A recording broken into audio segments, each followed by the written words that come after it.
Hong Kong's chief executive says he's willing to hold talks with the demonstrators who've camped out for days now in the city's financial center, but he says he will not step down. And I'm now appointing the chief secretary to represent Hong Kong government to meet with the representatives of the Hong Kong Federation of Students to discuss constitutional development matters. Only do we follow the provisional basic law and the decisions of the NPCSC can we have universal suffrage in 2017.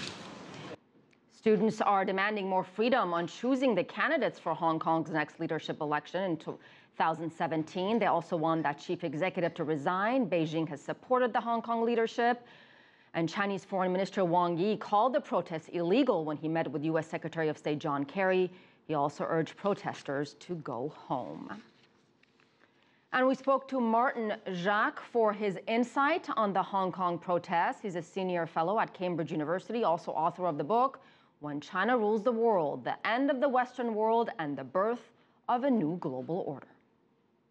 There's an idealistic notion amongst a section of the Hong Kong Chinese, that, well, if we should elect whoever we want to, and if that's someone who, for example, is against the Chinese government, well, it doesn't matter.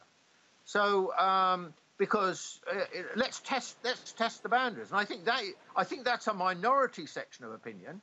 For 155 years, the British ruled Hong Kong, and they never ever introduced universal suffrage.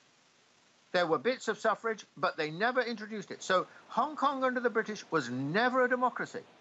The issue in the British mind about about the issue of democracy only became present when the issue of the handover arose. In other words, for the British, it was not important to have universal suffrage when they ruled it. But when the handover came, it became an issue. And I think this is very important to recognise. It was the Chinese government that gave Hong Kong the opportunity of electing their chief executive by universal suffrage. And so the question of democracy in this new form came when it came with the Chinese, not until the handover. The other point to say is one country, two systems also granted Hong Kong a level of autonomy which they had never experienced before under British rule.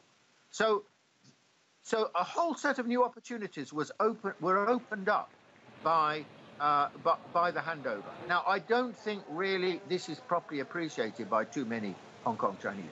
Now China's modernization has gone a long, long way.